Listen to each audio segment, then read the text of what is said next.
d'être avec vous puisqu'on vient d'avoir un flot de statistiques économiques pour les États-Unis, des chiffres très intéressants. Le dernier en date, c'est la grande enquête de sentiment dans le secteur des services pour le mois d'octobre, avec un indice ISM qui recule un peu plus fortement que prévu, qui ressort à 54,8. On était à un peu plus de 57 en septembre. Et puis on a eu des chiffres durs aussi très intéressants en matière de productivité, par exemple pour le troisième trimestre, Grégory. Oui, vous le décrivez bien. ISM, c'est les sentiments. Alors que les sentiments des chefs d'entreprise, par exemple, en ce moment, ou des directeurs d'achat soient peut-être un tout petit peu moins optimistes pendant cette période électorale qui est quand même extrêmement pénible à suivre, on peut le comprendre. Par contre, les chiffres de la productivité, ça c'est comme vous dites des chiffres durs, et c'est intéressant de voir que cette hausse de la productivité sur le troisième trimestre de 3,1%, non seulement arrive bien au-dessus de ce qui était attendu, on attendait 2,1%, mais aussi, parallèlement à ce chiffre, il y a le coût unitaire du travail qui progresse beaucoup moins que prévu. Il progresse que de 0,3%. Alors qu'est-ce que ça veut dire? Amélioration de la productivité, diminution des coûts du travail. Ça veut dire tout simplement que là, en tout cas sur ce troisième trimestre, les profits des entreprises vont croître peut-être plus que ce qui était attendu et prévu. Bon, voilà donc pour ces statistiques américaines. On vient d'avoir également les commandes industrielles qui augmentent plus que prévu en septembre. Les marchés américains légèrement positifs. On est positif également en Europe, des marchés actions qui rebondissent. Grégory, ces chiffres économiques aux États-Unis s'inscrivent au lendemain du communiqué de la Réserve fédérale américaine. J'ai vu que tout le monde avait noté une petite modification. La Fed qui a besoin de quelques preuves supplémentaires avant de remonter ses taux, on l'imagine, au mois de décembre. Le précédent communiqué faisait état de davantage de preuves. Voilà, il y a un petit mot qui change. Est-ce que ça change foncièrement la donne pour le marché et pour les investisseurs?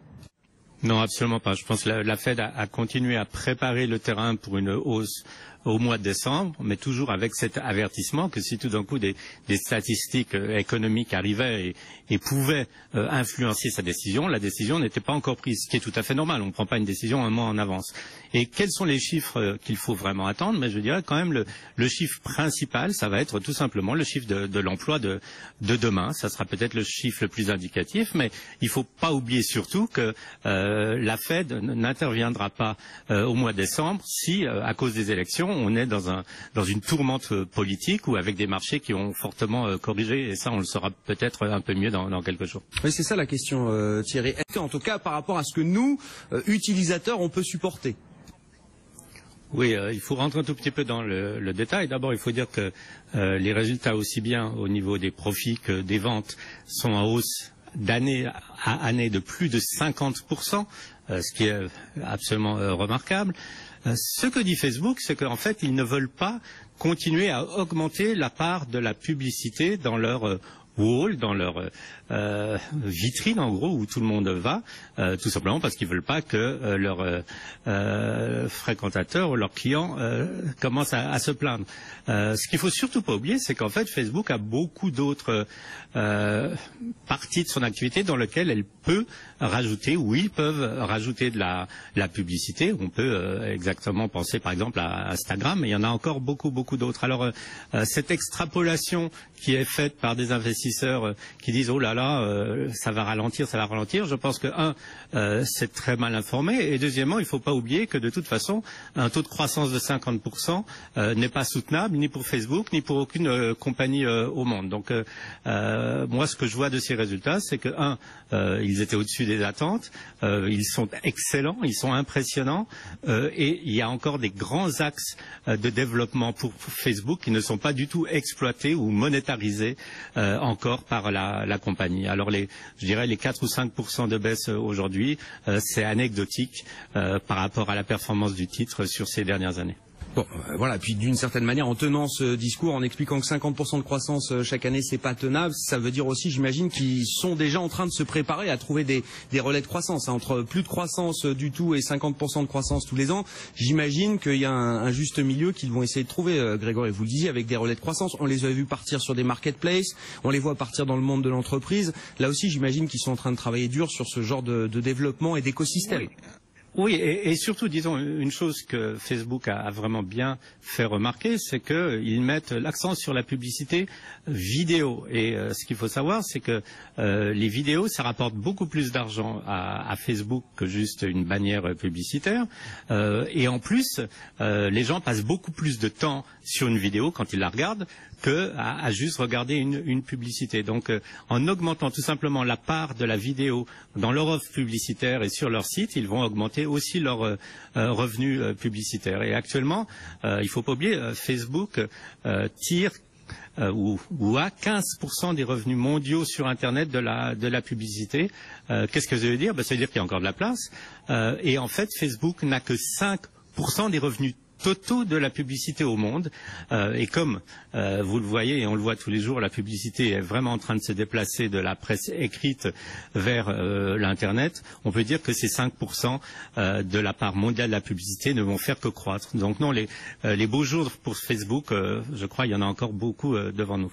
Bon, le titre Facebook, alors pas d'inquiétude pour le groupe Facebook et l'activité de Facebook, le marché qui corrige un petit peu quand même sur la nouvelle d'un ralentissement à venir de la croissance, mais on part sur des niveaux tellement stratosphériques en termes de croissance, 50% de croissance en moyenne sur les 2 dernières années. Le titre corrige un peu de 4-5% cet après-midi, des marchés américains légèrement positifs également pour les actions européennes. On vous retrouve en plateau, Thierry Sarl et Pascal Sévy. Pascal, on vient d'ailleurs de faire un petit tour d'horizon des... Merci beaucoup Delphine New pour l'ensemble de ces explications. À Wall Street, pendant ce temps, on s'y attendait, mais le titre Facebook là est en train de passer une sale journée puisqu'il perd aux alentours de 5% en ce moment. Facebook qui a pourtant annoncé hier soir des résultats trimestriels absolument faramineux. Jugez plutôt une hausse donc sur un an au 3e trimestre de 166% du bénéfice net. Le chiffre d'affaires sur un an toujours plus 56%. La pub sur mobile, vous savez, draine de plus en plus de revenus. Mais il y a eu cette petite phrase hier soir du directeur financier qui a concédé très naturellement que les chiffres ne pourraient pas toujours croître au même rythme. Que d'ailleurs Facebook allait ralentir le développement de la pub sur le réseau pour saturer les utilisateurs, pour éviter de les saturer. Et rien que ça refroidit l'ardeur des marchés. Mais écoutez ce que nous disait tout à l'heure Grégory Volokin, le patron de Mescart Financial Services. Lui juge quand même que cette réaction de Wall Street est un petit peu exagérée, voire très exagérée. Écoutez son analyse. Ce qu'il faut surtout pas oublier, c'est qu'en fait, Facebook a beaucoup d'autres parties de son activité dans lesquelles elle peut rajouter, ou ils peuvent rajouter de la publicité. On peut exactement penser par exemple à Instagram, mais il y en a encore beaucoup d'autres. Alors, cette extrapolation qui est faite par des investisseurs qui disent « Oh là là, ça va ralentir », je pense que, c'est très mal informé, et deuxièmement, il ne faut pas oublier que de toute façon, un taux de croissance de 50% n'est pas soutenable, ni pour Facebook, ni pour aucune compagnie au monde. Donc, moi, ce que je vois de ces résultats, c'est que, ils étaient au-dessus des attentes, ils sont excellents, ils sont impressionnants, et il y a encore des grands axes de développement pour Facebook qui ne sont pas du tout exploités ou monétarisés encore par la compagnie. Voilà, Grégory Volokin, pas si pessimiste que ça pour Facebook. Donc, il était tout à l'heure avec Grégoire Favet dans Intégral Bourse sur BFM Business. 18h09. Allez, on vous parle un petit peu de nous quand même parce que c'est le grand... Le fait marquant ce soir, c'est Facebook qui chute en bourse. L'action perd près de 6%. Ce sont 20 milliards de dollars qui partent en fumée en bourse. Facebook, pourtant, affiche une croissance trimestrielle phénoménale. On en parlait hier soir. Mais ce que les investisseurs sanctionnent, ce sont les perspectives publicitaires. Facebook va aussi ralentir le développement de la pub sur son réseau social pour ne pas saturer ses utilisateurs. Pour Grégory Volokin, le président de Mescart Financial Services à New York, la réaction des marchés est exagérée. Ce qu'il faut surtout pas oublier, c'est qu'en fait, Facebook a beaucoup d'autres parties de son activité dans lesquelles elle peut rajouter, ou ils peuvent rajouter de la publicité. On peut exactement penser par exemple à Instagram, mais il y en a encore beaucoup d'autres. Alors, cette extrapolation qui est faite par des investisseurs qui disent « Oh là là, ça va ralentir », je pense que, c'est très mal informé, et deuxièmement, il ne faut pas oublier que de toute façon, un taux de croissance de 50% n'est pas soutenable, ni pour Facebook, ni pour aucune compagnie au monde. Donc, moi, ce que je vois de ces résultats, c'est que, ils étaient au-dessus des attentes, ils sont excellents, ils sont impressionnants, et il y a encore des grands axes de développement pour Facebook qui ne sont pas du tout exploités ou monétarisés encore par la compagnie. Grégory Volokin à New York. Alors, beaucoup de prudence sur les marchés aujourd'hui.